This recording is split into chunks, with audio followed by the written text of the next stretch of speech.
안녕하세요. 사연 읽어주는 남예입니다. 오늘도 와주셔서 감사합니다. 오늘의 여성 사연자분 사연은 여성호분의 사정상 제가 소개해드리도록 하겠습니다. 많은 양해 부탁드리며 오늘의 사연 시작하겠습니다. 사람이 참 첫인상이나 첫 경험이 중요합니다. 제가 철들고 나서 본 영화는 아주 멋있는 부산 사나이가 나오는 영화였습니다. 자기 여자를 위해서는 물불 가리지 않고 거친 사투리 툭툭 내뱉어가면서 주먹을 펑펑 날리는데 어린 마음에 그걸 보면서 와, 저게 진짜 남자구나. 남자라면 저렇게 자기 여자를 위해서 주먹질 정도는 할 줄 알아야지 라는 생각을 했었습니다. 저희 아버지가 몹시 유약한 타입이었거든요.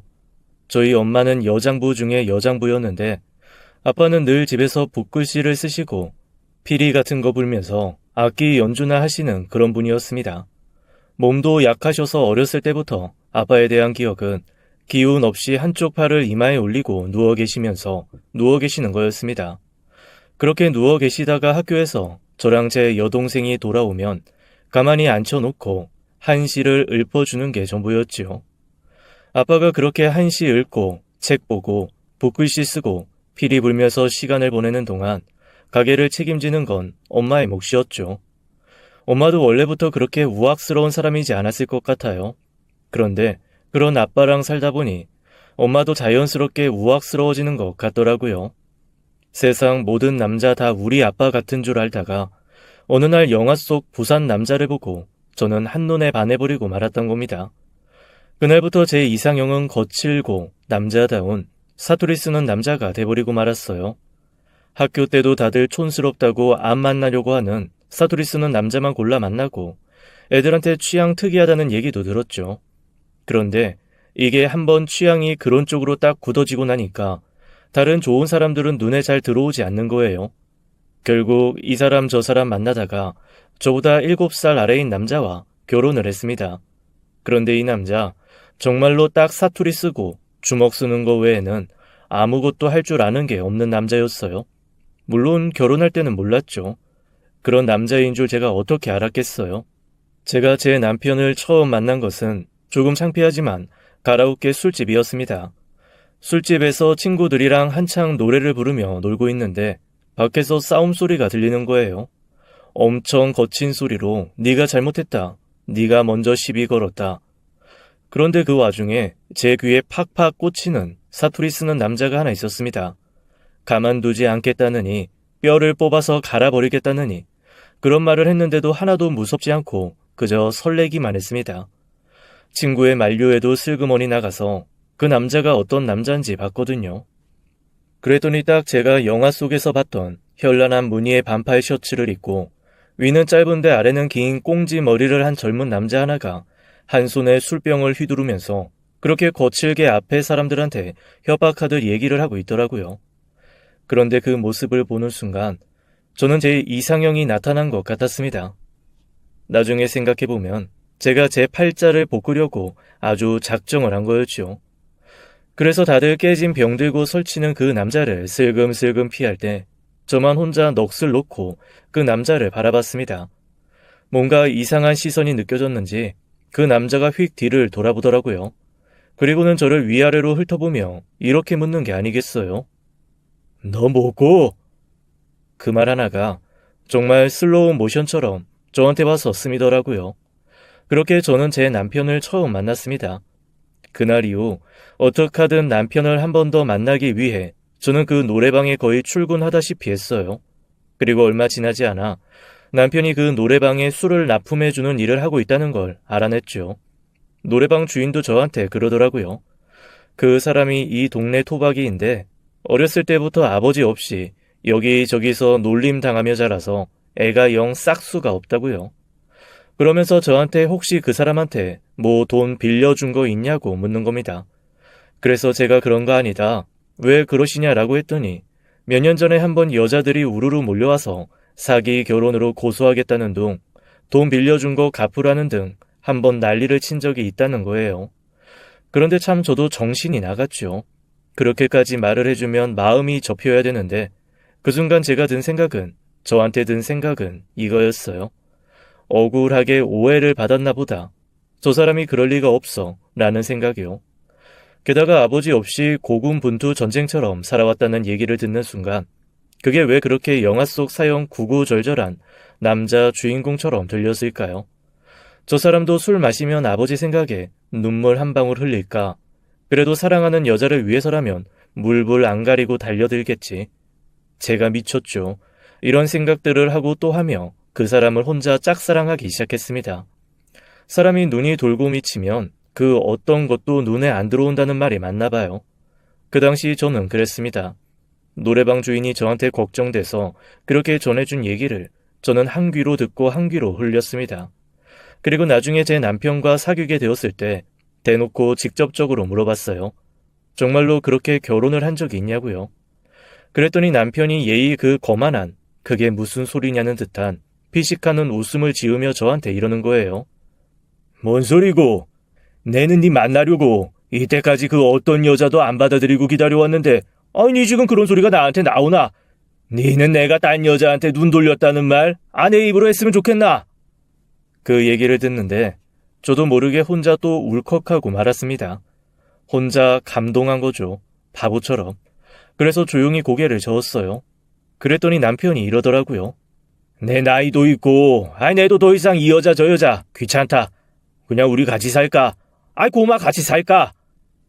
그 말이 어찌나 설레던지 엄마 아빠는 그 남자랑 결혼하면 그 즉시 호적에서 파버리겠다고 결혼식도 가지 않겠다고 펄펄 뛰셨는데 한번 고집을 피우기 시작하니까 저조차도 모를 엄청난 고집이 나오더라고요. 저 평생 선비 같았던 아빠가 그렇게까지 화내는 거 본 적이 없거든요. 하지만 끝끝내 모두의 반대를 무릅쓰고 결혼을 강행했습니다. 결혼식은 쓸쓸했어요. 아무도 오지 않았고 제 친구들조차 한 명 제 결혼식에 참석하지 않았습니다. 남편이 저한테 미안해 하더라고요. 그러면서 언젠가 꼭 결혼식에 참석 안 한 사람들이 모두 후회하게 만들어주겠다고 했습니다.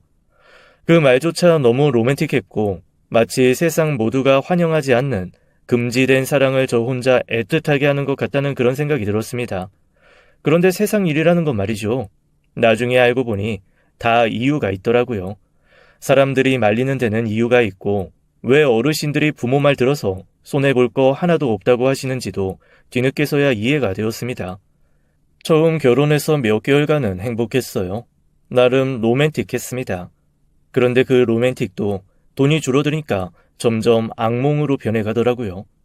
그나마 제가 조금 모아놓은 돈이 있고 남편보다는 연상이어서 갖고 있는 재산도 좀 있고 했거든요. 그 돈 빼서 살 때는 그래도 평화로웠어요. 그런데 생각보다 남편의 씀씀이가 커서 몇 개월 지나지 않아 제가 가지고 있던 돈이 조금씩 바닥을 보이더라고요. 그래서 제가 남편한테 그랬습니다. 저기, 우리 이렇게 그냥 있는 돈 마냥저냥 빼먹고 살 순 없을 것 같은데 자기 돈 어떻게 벌 거야? 그래도 이젠 좀 제대로 된 직업을 하나 가져야 되지 않을까? 그랬더니 남편이 얼굴을 쫙 찡그리며 저한테 버럭 성질을 내더라고요. 아이씨, 진짜 안 그래도 좀 기분 좋게 어떻게 사업할까 고민하고 있는 사람한테 꼭 그렇게 한마디 해서 초를 쳐야겠나? 그 참 기집애, 말 맞네. 그게 무슨 소리야? 우리 부부야. 앞으로 어떻게 살아갈 건지 같이 얘기하고 논의하고 그래야지. 어떻게 내가 하는 말이 그냥 잔소리고 당신한테 안 좋은 말이라고 그냥 탁 그렇게 얘기해버릴 수가 있어? 그건 아니지. 그 참 시끄럽다. 빼리빽빽 말 맞네 정말. 내 오늘부터 사업 때문에 바빠서 집에 잘 못 들어올 것 같거든. 네가 알아서 저기 뭐 먹고 살든가 친정 가 있던가 네 마음대로 해라.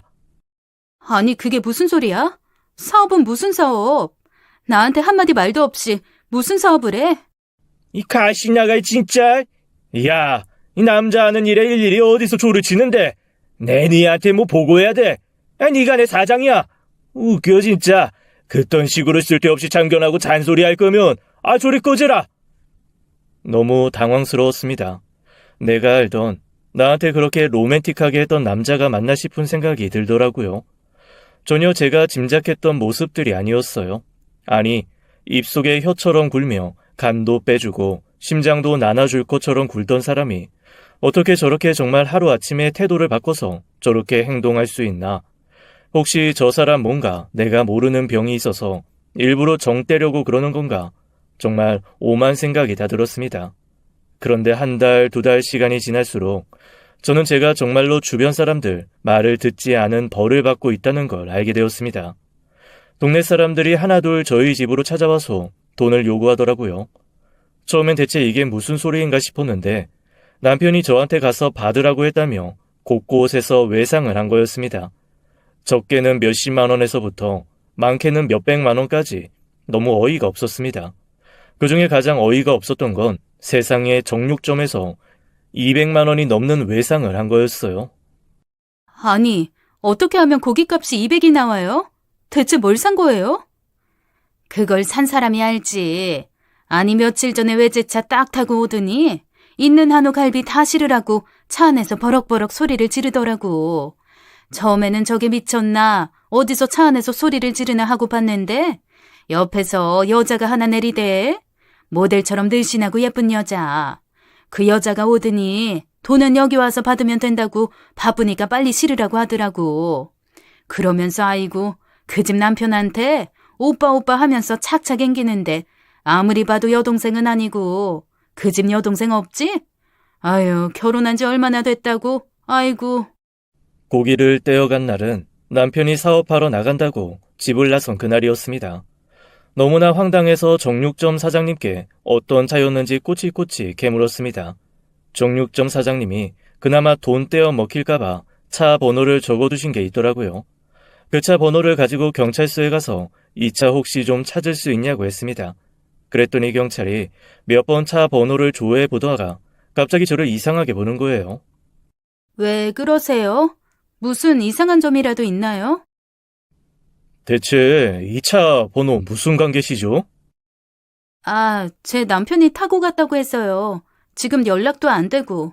저도 아는 건 타고 갔다는 차밖에 없어서 알아보려고 온 거예요. 그래서 저는 솔직하게 남편의 차라고 대답을 했습니다. 그랬더니 갑자기 경찰이 저한테 다가와서 남편의 행방을 물으면서 뭔가 태도가 이상하게 변하는 거예요. 이거 뭔가 이상한 일에 걸려들었나 보다라는 위기감이 확 몰려왔습니다.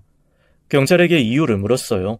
그랬더니 경찰이 해줄 말은 정말 청천벽력 같은 얘기였습니다.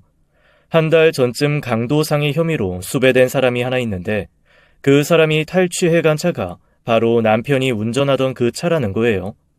그러면서 저한테 혹시 남편이란 사람이 이 사람이냐면서 제게 사진을 보여주는데 거기에 제 남편 얼굴이 떡하니 있더라고요. 그제야 저는 제대로 된 남편의 정체를 알게 되었습니다. 수배자였더라고요. 그것도 굉장히 다양한 혐의로 수배 중이었습니다. 강도, 상해, 사기, 그리고 혼인 빙자까지 너무나 많은 항목에 걸려 있는 걸 제 눈으로 확인하고 저는 그 자리에서 사실 쓰러질 뻔했습니다. 경찰이 저를 보면 약간 한심하다는 듯 물었습니다. 아니, 얼마나 만나고 결혼을 하셨길래 이런 것도 모르셨어요? 그리고 혼인신고 제대로 하신 거 맞아요? 네. 혼인신고는 저희 둘이 같이 가서 했기 때문에 제대로 한 게 맞거든요. 제 얘기를 듣고 경찰이 안타깝다는 듯이 이렇게 말씀하셨습니다. 아유, 지금 혼인신고가 되어 있는 상태이기 때문에 만약 피해자들이 뭔가 남편을 금전적인 부분으로 고소고발하게 되면 사모님이 그 피해를 같이 볼 수 있어요. 지금으로서는 빨리 이혼하는 수밖에 없어요. 이게 대체 무슨 일인가 싶었습니다. 결혼한 지 몇 개월 되지도 않았고 아직 친정 식구들은 제 연락 받지도 않은 상황인데다가 친구들한테조차 결혼했단 말을 못하고 있는 이 시점에 남편이 수배된 범죄자라니요. 그것 때문에 당장 이혼을 해야 된다는 걸 대체 누구한테 어떻게 말을 해야 될지 모르겠더라고요. 제가 그 자리에서 펑펑 울고 있자 경찰이 혀를 끌끌 차면서 저한테 나라에서 지원해주는 변호사 제도가 있다면서 알려줬습니다. 결국 그 변호사 선생님을 만나서 정말 오랫동안 고생을 하며 결혼 생활 6개월, 소송 6개월의 긴 시간을 거쳐 결국 저는 이혼은 할 수 있었습니다. 그나마도 남편이란 놈이 이혼할 거면 재산 분할해야 된다고 저를 괴롭히는 바람에 빨리 이혼하고 싶은 욕심에 재산 분할까지 어느 정도는 해줬거든요. 그렇게 남편과 헤어지고 나니 정말 남자라고는 지긋지긋해지더라고요. 경제적 능력이라고 일도 없이 집에서 탱자탱자 놀기만 했던 양반스러운 아빠도 꼴보기 싫지만 남자답고 바깥일 잘하는 것처럼 굴고는 결국엔 사기꾼 그 자체였던 전 남편도 저를 너무 질리게 만들었습니다. 다시는 그 어떤 남자도 만나지 않고 그냥 오롯이 저만의 삶을 살기로 또 결심했죠. 여자 혼자서 40대 중반, 50이 다 돼가서 살기는 참 녹록지 않더라고요. 제가 뭔가 재주라도 있었으면 그걸로 먹고 살았겠지만 결혼 전에는 그냥 평범한 회사에서 일반 사무 업무했었고 결혼 후에는 남편 뒷바라지 한다고 집에 들어 앉아서 경력 단절 여성으로 살았으니 제가 뒤늦게 뭘 할 수 있었겠어요. 하지만 사람이 죽으라는 법은 없는지 제 이혼을 도와주셨던 변호사 선생님 통해서 나라에서 해주는 교육을 받을 수 있게 되었습니다. 다행히 지원받아서 커피 만드는 바리스타 교육을 받을 수 있었고 자격증도 땄습니다. 뒤늦게 제가 사기 결혼을 했었고 이혼을 했다는 사실을 알게 된 부모님이 어느 날 저를 찾아오셨더라고요. 그리고는 아무 말 없이 제 앞에 통장을 하나 내놓으셨습니다. 엄마가 이러시더라고요. 부모가 돼서 자식놈이 잘못된 길로 가는 거 목숨 걸고 막지 못한 것도 죄인이야. 그 죄값이라 생각하고 우리 부부가 너한테 마지막으로 해주는 거니까 네 동생한텐 아무런 말도 하지 말고 그냥 그걸로 어디 작은 데 가게라도 하나 내서 먹고 살아. 정말 면목이 없더라고요. 그놈의 남자답다고 생각했던 연하남한테 빠져서 제가 모았던 돈으로는 엄마 아빠 여행 한번 못 보내드리고 그놈 흥청망청에 죄다 쑤셔 넣었는데 엄마 아빠가 이렇게 저한테 가게라도 하라고 돈을 주시니까 정말 어쩔 줄을 모르겠다는 생각만 들었습니다. 그러면서 한 번도 저한테 이래라 저래라 말한 적 없었던 아빠가 조심스레 저한테 이렇게 말씀하시더라고요. 그 카페는 나도 좀 알아보니까 너무 하는 사람도 많고 희소성도 없어서 오래 하기가 힘들다고 하더라. 음식 상사 그리고 그렇게 쉬운 게 아니야. 네 엄마도 식당에서 오래 일했지만 먹을 거 장사하는 게 세상에서 제일 어렵고 신경 많이 쓰이는 일이라는 거 너도 알잖냐. 그러지 말고 아예 여기서 좀 멀리 떨어진 경기도 쪽으로 올라가서 이 공방 같은 거 해보는 게 어떠냐. 공방이요?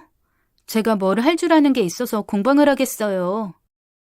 너 어렸을 때부터 손재주 좋았잖아. 그리고 아빠는 네가 예전에 만들어준 그 비누 있잖냐. 이때까지 살면서 그것만큼 좋은 비누를 써본 적이 없거든. 그런 것도 나라에서 지원해줘서 배울 수 있다며. 기왕 이것저것 배워서 네 두 번째 인생 찾는데 조금 더 배워가지고 제대로 공방 하나 해보는 게 어떻겠어. 그 전까지는 그냥 엄마랑 내가 먹고 살 수 있는 비용은 좀 대주마.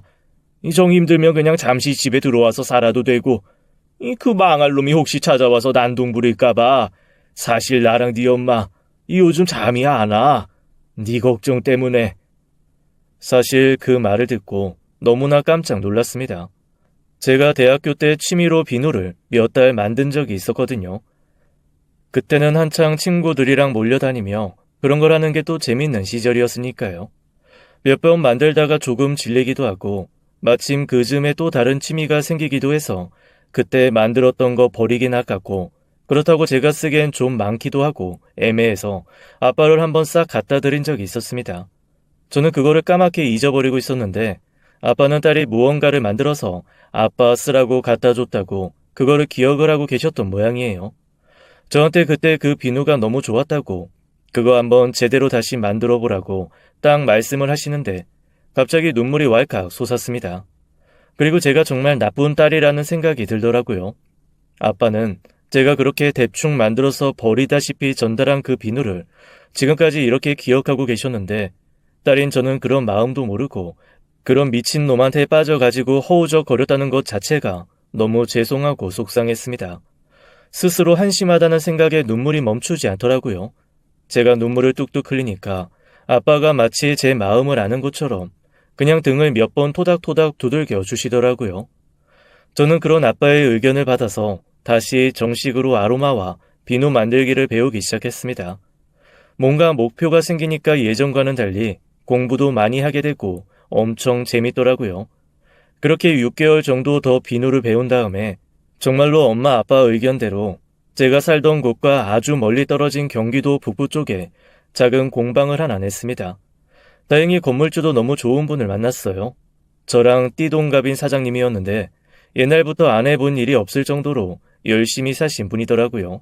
제가 농담처럼 아니 결혼도 안 하고 뭘 이렇게 혼자 열심히 사셨냐고 하니까 몹시 씁쓸한 얼굴로 이렇게 말씀하셨습니다. 제가 지은 죄가 많아서 속죄하려면 아직 멀었습니다. 농담처럼 훅 던진 질문에 진지하게 그렇게 대답을 하시길래 이 사람도 뭔가 사연이 있나 보다라면서 더 이상 묻지는 않았습니다. 그런데 그 사장님 참 정말 좋으신 분이더라고요. 오죽하면 제가 한 번은 혼자 조용히 비누를 만들다가 문득 그런 생각이 드는 겁니다. 제가 지금처럼 이렇게 산전수전 다 겪지 않고 아예 처음부터 저런 사장님을 만났으면 행복한 삶을 살 수도 있었겠다라는 생각이었죠. 물론 그런 생각을 하고는 얼른 고개를 절레절레 지으며 아이고 내가 지금 무슨 생각을 하는 거야. 쓸데없는 생각도 다 한다. 이러면서 잡생각을 벌이긴 했지만 그런 마음이 들 정도로 인격적으로나 기타 다른 부분으로나 참 괜찮으신 분이었습니다. 건물도 꽤 관리를 잘해주셔서 장사하는 사람들이 모두 이런 건물주만 있으면 평생 나가지 않고 그냥 여기서만 장사해도 되겠다는 얘기를 할 정도예요. 그냥 단순히 건물만 임대를 하시는 게 아니라 나름 생각과 꿈이 있으셔서 그런지 그 건물을 어떤 문화 공간처럼 만들고 싶어 하시더라고요. 그래서 저한테도 그냥 비누만 만들어 파는 게 아니라 자기가 지원을 해줄 테니 소위 말하는 불량 청소년들 있잖아요. 그런 아이들 데려다가 비누 만들기 실습 한 번씩 하고 아로마 테라피 한 번씩 경험해보게 해줄 수 있냐고 물어보시는 거예요. 저야 뭐 지원해 주신다면 못할 건 없죠. 그런데 갑자기 왜 그런 생각을... 고마워요. 사실 그런 친구들이 생각보다 애들이 순하고 착해. 그런데 어른들이 선입관으로 저것들은 참 사고만 치고 다닌다 라고 못되게 봐서 자기네들이 착한 사람일 수 있다는 가능성을 잘 못 보는 경우들이 많거든. 그런데 이런 거 한 번씩 경험해보면 아 이런 세계도 있구나. 나도 이런 세계에 한번 들어가 볼 수 있겠구나 라는 생각을 할 수도 있단 말이지. 혹시 괜찮으면 그 친구들 중에 몇 명 아르바이트 같은 것도 원하면 시켜줄 수 있어요. 내가 아르바이트비 지원할게요.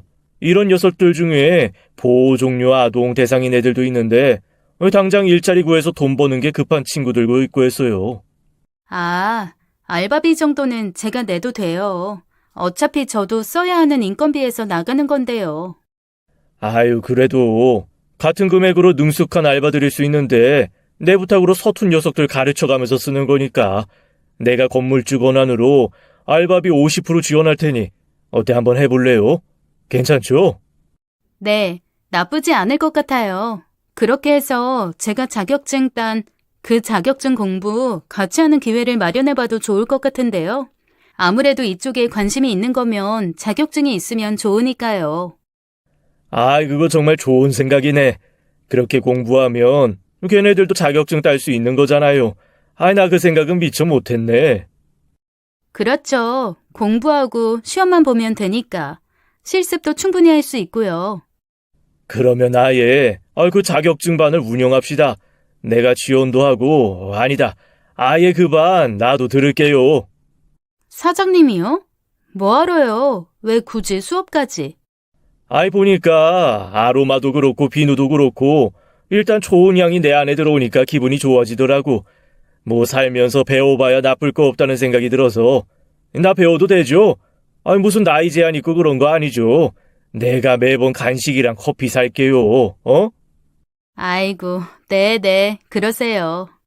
그렇게 얼결에 건물주는 제 학생이 되었습니다. 이게 참 느낌이 이상하더라고요. 그냥 평범한 건물주와 세입자로 만났을 때는 서로 예의 차리면서 할 말만 해도 그닥 어색함이 없었는데 이게 학생과 선생처럼 되어버리니까 뭔가 더 기묘한 마음이 생기는 거예요. 어쩐지 저는 이 사람을 대하는 게 조금 어색해지기 시작했습니다. 살짝 불편한 감도 없잖아 있었고 제가 어떻게 균형을 잡고 이분을 대해야 될지 좀 헷갈리기도 하더라고요.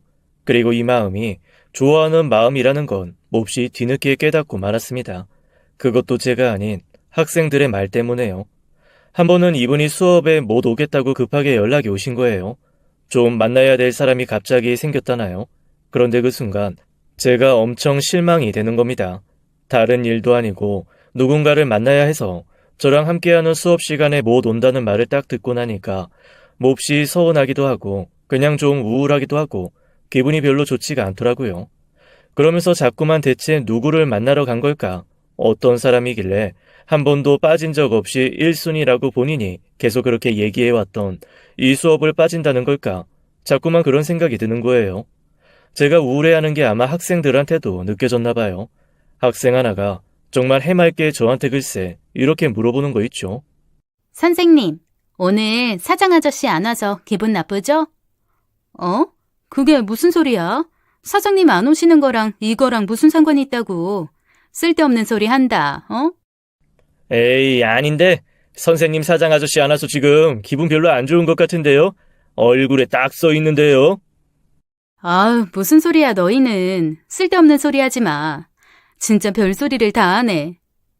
에이, 쌤, 우리 눈은 못 속여요. 우리 완전 젊은 세대인데. 원래 젊은이들 눈은 못 속여요. 선생님 진짜 아니에요?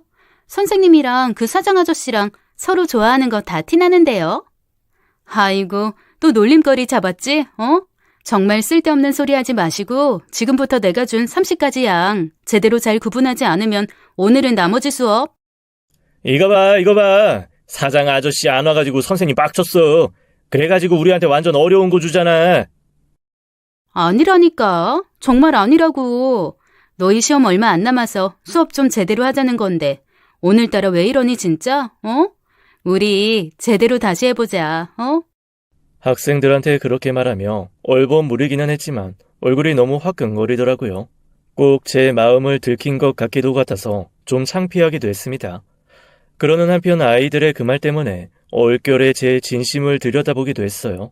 그날 수업이 어떻게 끝났는지도 모르게 그냥 허둥지둥 수업을 끝내고 혼자 싱숭생숭한 마음을 가라앉히려고 비누를 엄청 만들기 시작했습니다.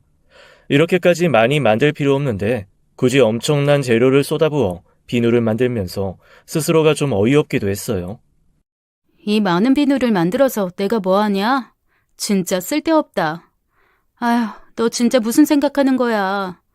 야, 사장님이 뭐 애인이냐? 그 사람도 만날 사람도 있고 그냥 그런 거지. 그리고 만나는 사람이 여자 아닐 수도 있잖아. 그냥 친구일 수도 있잖아. 친구가 진짜 갑자기 엄청 급한 일이 있다고 당장 봐야 된다고 그래서 간 걸 수도 있잖아. 그런데 뭐 이렇게 심란해? 진정해. 심란할 거 없어. 심란해하지 말자. 심란하면 안 돼. 심란해하지 말자고. 혼자 그렇게 혼잣말을 하면서 비누를 끝없이 적고 있는데 갑자기 옆에서 누가 이렇게 얘기를 하더라고요.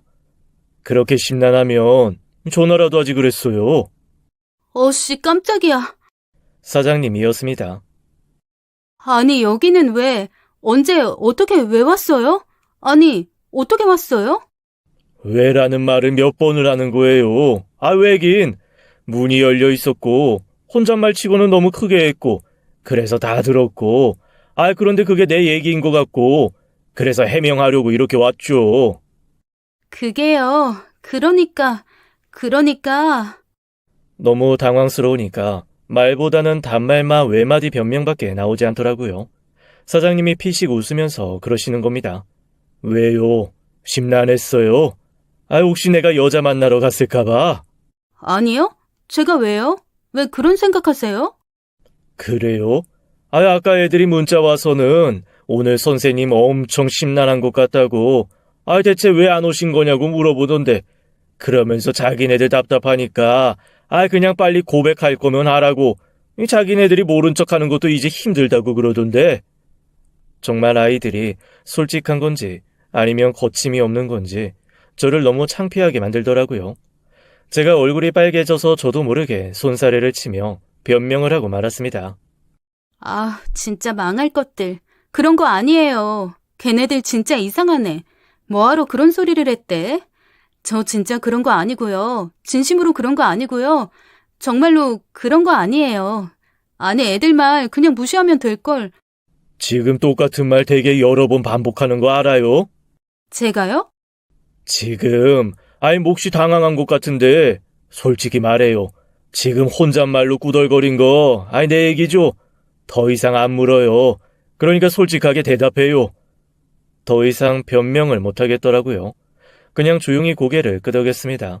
그러자 사장님이 피식 웃으면서 이러시는 거예요. 아이고, 나 여자 안 만났어요. 정말 오랜만에. 진짜 오랜만에 만날 남자 있어서 그 남자 만나고 왔어요. 그 얘기를 딱 듣는데 저도 모르게 배시시 웃음이 나더라고요. 제가 그렇게 웃으니까 사장님이 피식 웃으면서 저를 툭 치는 겁니다. 왜요? 아예 안심됐어요? 네? 아니요? 뭐 안심이라기보다는 제가 안심하고 안 하고 할 게 뭐 있어요. 그냥 만날 사람 만나고 오셨다는 건데. 그리고 애들이 그런 건 진짜 신경 안 쓰셔도 돼요. 오늘 내내 그거 꼬투리 잡아서 저도 놀리고 하여간 그랬어요.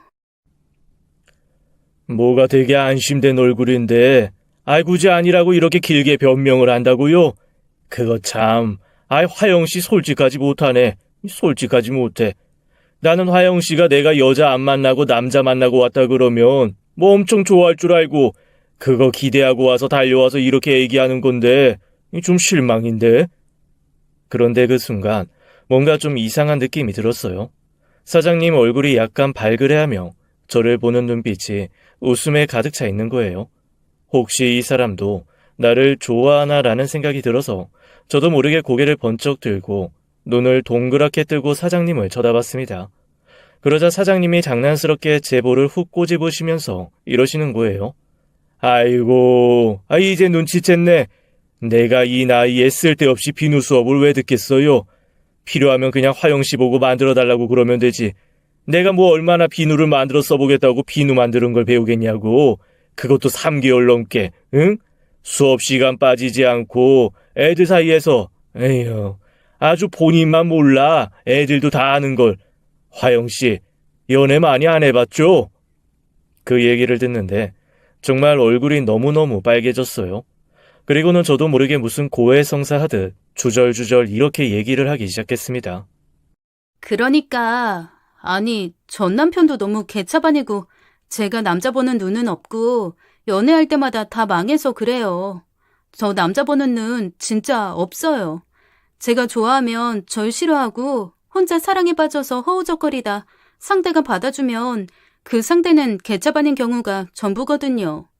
그래서 이번에도 아닐 거라고 생각했고 그런데 자꾸만 그냥 좋고 저도 어떻게 해야 될지도 모르겠고 아우씨 마무리를 어떻게 해야 되지? 그러자 사장님이 갑자기 저를 확 끌어당겨서 꼭 안더니 이렇게 말씀하시더라고요. 어떡하면 되긴. 그냥 좋으면 좋다고 하면 되지. 심장이 두방망이질을 쳤습니다. 그리고 그날부터 저희는 연인이 되었어요. 나이 들어서 하는 연애 쉽지 않더라고요. 그리고 굳이 연애를 길게 할 필요도 없다는 생각이 들었습니다. 어차피 둘 다 혼자 살고 있었고 언젠가는 재혼할 마음을 가지고 있기도 했고 그러니 남자친구는 저한테 길게 고민하지 말고 그냥 빨리 나를 잡자고 계속 얘기를 했어요. 저는 첫 번째 결혼에서도 실패를 했었기 때문에 조금 망설여진다는 얘기를 했거든요. 그랬더니 이 추진력 있는 남자가 저한테 말도 없이 저희 부모님을 만나고 왔더라고요. 저희 부모님 너무 놀라셨지만 건물주인데다가 한 번도 결혼한 적 없다고 하고 게다가 저한테 정말 빠져 있는 것처럼 보이니 흔쾌히 결혼을 허락하셨습니다. 그렇게 저도 모르게 저의 결혼은 어느새 기정사실이 되어버렸어요. 제가 그 사람한테 이렇게까지 빨리 뭔가가 진행돼도 되는 건지 모르겠다고 그랬습니다. 그런데 이렇게 뭔가 빨리 진행해도 되나? 나 잘 모르겠어. 모르긴 뭘 몰라. 서로 좋으면 된 거 아니야. 화영이 너 나 좋아하잖아. 많이 좋아하지. 그러면 된 거지 뭐. 나도 너 좋아하고 너도 나 좋아하고 각자 하는 일 있고 그렇지. 그러면 된 거지 뭐. 우리 뒤늦게 만난 만큼 행복하게 살자. 아, 그리고 아무리 우리 엄마 아빠는 당신이 만나고 왔다고 하지만 상견례는 해야 되지 않을까? 결혼식은 좀 간소화해도 당신 부모님도 만나야 하잖아. 아직 그 얘기들을 못했구나. 우리 부모님 두 분 다 안 계셔. 형제자매도 따로 없고. 그러고 보니까 나 당신에 대해서 잘 모르네. 그건 나도 그렇지. 나도 당신에 대해서 잘 모르지. 전 남편 개차반이란 얘기 들었는데 얼마나 개차반인지 어쩌다가 만나서 결혼하고 이혼한 건지 사실 좀 궁금하기도 해. 이혼은 왜 한 거야? 뭐 다 지난 일이니까 굳이 되새기고 싶지 않으면 되새기지 않아도 되고. 아니야. 내가 왜 남자 보는 눈이 없었다고 한탄했는지 그 정도는 말해줘야지. 그러면서 저는 전 남편에 대한 걸 상세히 말해줬습니다. 온갖 사기죄에 다 걸려 있었던 데다가 저한테도 결국엔 일부러 접근해서 결혼하고 제 재산을 다 가져간 것까지 얘기를 듣는 동안 남자친구는 정말 한숨을 100만 번쯤은 쉬더라고요. 어떻게 그런 놈이 있을 수 있냐부터 시작해서 저한테 어떻게 그런 놈인 줄 몰랐을 수 있냐까지 혀 끌끌거림과 한숨까지 아주 손바닥만 안 맞았지 호되게 혼나는 그런 느낌이었어요. 그래서 어머님 아버님이 그렇게 걱정하셨구나. 나도 이상한 놈일까봐. 왜? 우리 부모님 만났을 때 무슨 일이 있었어? 내가 처음 찾아갔을 때 아주 경계심이 엄청나시더라고. 약간 뭐랄까. 너는 또 뭘 바라고 왔냐? 그런 눈빛. 그래서 아니 뭘 이렇게까지 하시냐 했거든. 근데 지금 네 얘기 듣고 나니 이 똥물 안 뿌리신 게 다행이네. 아주 똥물 뿌려 내쫓아도 할 말이 없을 뻔했어. 그렇지? 부모님이 정말 질릴 대로 질리셔서 그래. 미안해. 그래도 어떻게 잘 받아주셔서 우리가 이렇게 같이 할 수 있게 됐으니까 감사하지 뭐. 고마워. 그래도 그렇게 먼저 가서 만나주고. 남자친구의 말을 들으면서 저도 궁금한 게 있었던 걸 그냥 물어봤습니다. 그런데 당신은 왜 이때까지 한 번도 결혼을 안 했어? 남자친구가 잠시 머뭇거리더니 이렇게 말하더라고요. 결혼한 적은 없는데, 아이는 있어. 어? 그게 무슨 소리야? 아이라니. 내가 고등학교 때 좀 놀았었거든. 막 대놓고 불량 학생처럼 놀고 그런 건 아니었는데, 나도 그냥 사랑에 미쳤던 거지. 동네에 누나가 하나 있었어. 그 엄마가 다방 내지한다고 사람들이 다 무시하고 그랬는데, 내 눈에는 그 누나가 세상에서 제일 청초하고 가녀린 그런 여자처럼 보였던 거야. 혹시 말레라라는 영화 알아? 말레나? 본 것 같기는 한데 그 남편이 군인으로 징병 가고 남은 여자가 각종 오해 받으면서 살아남는 그런 얘기 아니었나? 맞아. 내가 나중에 그 말레나 보고 거기 꼬맹이 남자애 하나만 유일하게 말레나가 순결하고 남편에게 충성스러운 여자라고 믿잖아. 온 동네 사람들이 몸 파는 여자다, 술집 여자다 하고 무시할 때 내가 그걸 보면서 그 당시에 내가 저 꼬마 남자아이 같은 마음이었나 보다 했지. 정말 그랬거든. 그 누나는 그냥 엄마 때문에 오해받는 천사 같은 여자라고 생각을 했어. 그래서 어떡하든 내가 지켜주고 보호해주고 싶다는 생각에 매달리고 결국 사고를 쳤지. 사고라고 하면 그러니까 그때 아이가 생겼다는 거야? 맞아. 그 누나가 나보다 한 5살 더 많았나? 나는 그때 막 고3 올라간 상태였고, 처음에는 좀 당황했는데, 기왕 이렇게 된 거 고등학교 졸업하자마자 살림 차려야겠다고 딱 마음 먹고 있는데, 그 누나가 그러더라고. 자기가 아이 키울 테니까 평생 양육비 한꺼번에 달라고. 그때 그 누나 얼굴이 잊혀지지가 않아. 아주 돈에 눈이 멀어서 번들번들. 아이 딱 안고 우리 부모님한테 꼭 인질 잡아 협박하는 것처럼 돈 주지 않으면 끝까지 내 인생 말아먹게 할 것처럼 구니까 부모님이 다 기겁을 하셨지. 돈만 주면 사라져서 영영 나타나지 않겠다고 새끼손가락 깨물어서 각서까지 쓰더라고. 우리 부모님이 그때 집 팔고 물려받으셨던 땅 팔고 정말 전 재산 털어서 돈을 해줬는데 그 돈 받고 그냥 사라졌어. 아이는 데려다가 키우려고 아이 두고 가라고 했는데 야반도주 해버렸더라고. 나중에 몇 년 뒤에 수소문에서 찾았을 때는 아이 없이 혼자 살고 있더라. 그 많던 돈도 다 날리고. 아이는? 그럼 그 아이는 어떻게 됐는데? 어디다가 갖다 버렸다고 하더라고. 어머, 그럼 그 애는 못 찾아? 아니, 무슨 엄마가 그래. 세상에, 진짜 나나 당신이나 아주 첫 상대가 오지게 야멸차네. 애 볼모 삼아 돈 뜯어간 여자나 전 재산 들고 튄 사기꾼이나. 아이고, 바보들끼리 만나서 살게 생겼네. 바보끼리 살게 생겼어. 여튼 대충 이래. 아이는 뭐. 내가 나중에 좀 더 자세하게 얘기해 줄게. 우선 일단은 여기까지. 한 번에 너무 많은 얘기가 들어가면 아유 머리 아파. 그렇지? 그러면서 남자친구는 그냥 말을 아끼더라고요. 그래서 더 이상 물어봐야 상처될 게 뻔하니까 굳이 더 묻지는 않았습니다.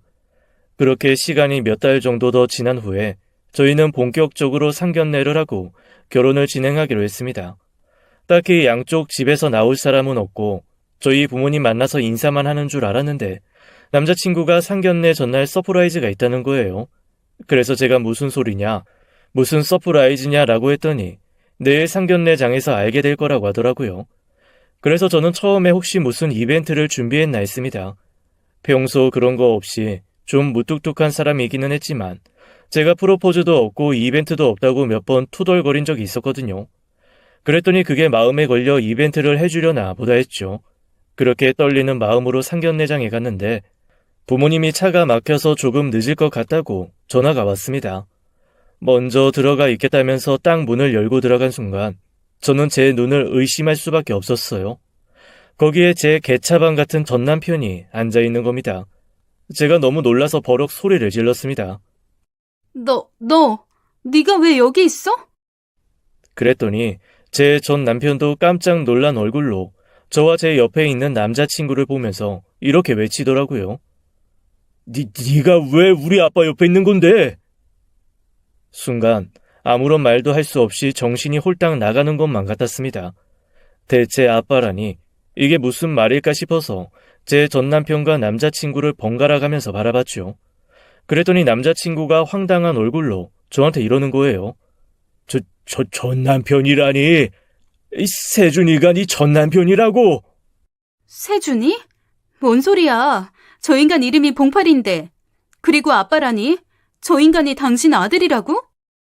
원수는 외나무 다리에서 만난다더니 이렇게 만나나요? 제가 너무 황당하고 놀라서 오늘 상견례는 없던 일로 하자며 먼저 가보겠다 그러면서 뛰쳐나왔습니다. 그 순간 엄마 아빠가 상견례장으로 들어오시더라고요. 그래서 제가 일단 두 사람을 질질 끌고 나가서 오늘 상견례 없어졌다고 말씀드렸습니다. 이게 또 무슨 일이냐며 당황하신 엄마 아빠에게 횡설수설 대충 설명을 드렸죠. 그러니까 나랑 결혼할 사람이 고등학교 때 사고 쳐서 낳은 아들이 있는데 그 아들을 몇십 년 만에 찾았대. 그런데 그게 내 전 남편이야. 내가 지금 들은 게 무슨 소리냐? 그러니까 내가 결혼할 사람이 아주 예전에 사고 쳐서 낳은 아들이 있는데 그게 내 전 남편이라고. 봉팔이, 사기꾼 봉팔이. 엄마 아빠가 믿을 수가 없다는 듯 몇 번씩 저한테 그게 무슨 말이냐, 너 지금 네가 무슨 말을 하는지 알고나 하는 말이냐고 물어보시더라고요. 누구보다 충격받은 건 저였죠. 발작하듯 고래고래 소리를 지르다가 불썩 주저앉았습니다. 어느새 나온 남자친구가 당황스러운 얼굴로 저를 부축했지만 그 손 뿌려치고 거의 기다시피 밖으로 나왔죠. 허둥지둥 저를 쫓아 나온 엄마랑 아빠가 간신히 정신 차리고 저를 데리고 집으로 돌아왔습니다. 그리고 한동안 저는 남자친구의 전화도 받지 않고 공방 문도 열지 않은 채 그냥 집에 콕 처박혀 있었습니다.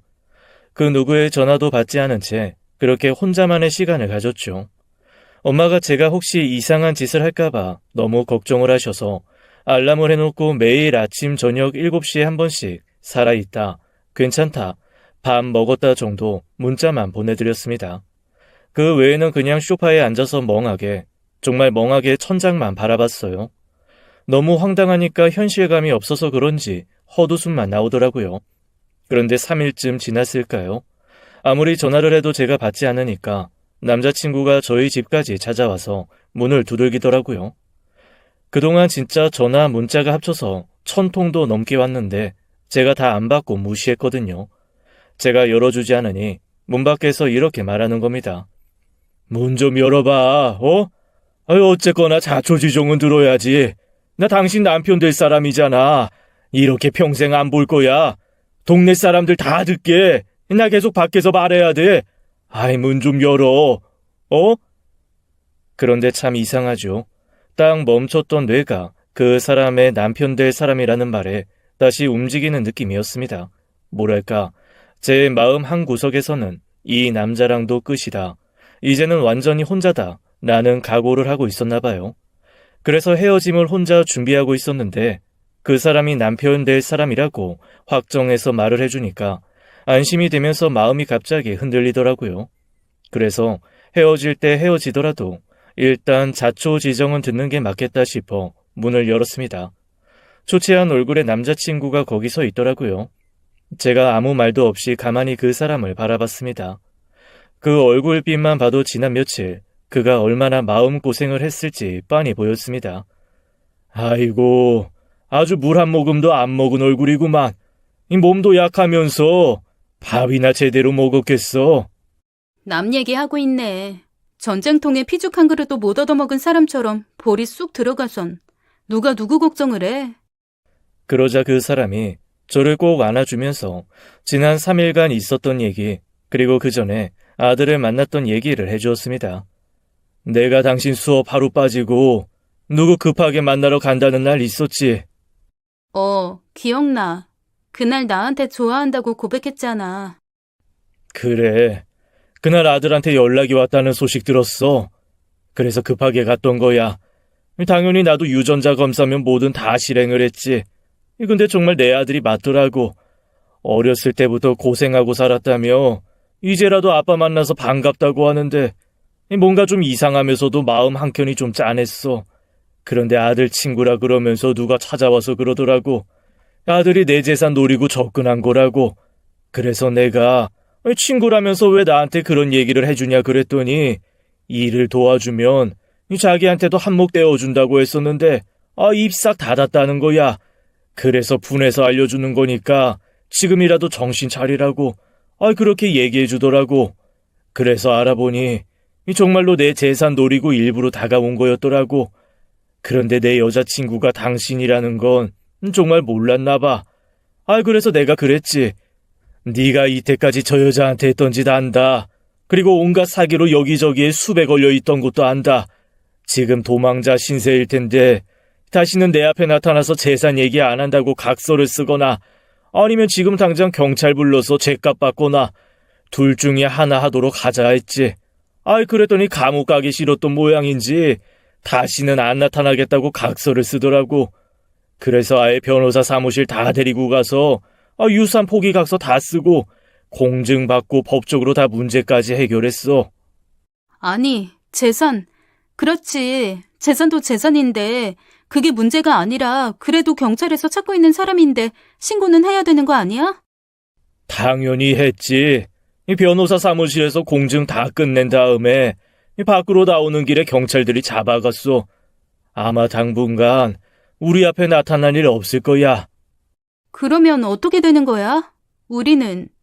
나는 걔랑 그냥 생물학종 부자지간일 뿐이야. 아무런 상관없는 사람이라고.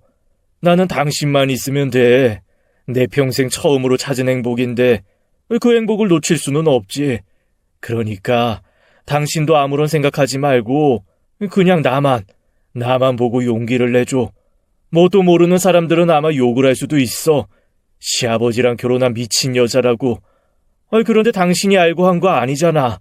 그러니까 그런 말 할 사람도 없겠지만 혹여 그런 말 하는 사람이 있더라도 무시하고 나만 봐줘. 이 세상에 당신이랑 내가 서로 좋아하는데 우리 둘이 좋으면 되는 거지. 다른 게 뭐가 필요가 있겠어. 그 말에 저도 좀 용기가 나더라고요. 그래서 저희는 용기를 내서 결혼을 그냥 진행하기로 했습니다.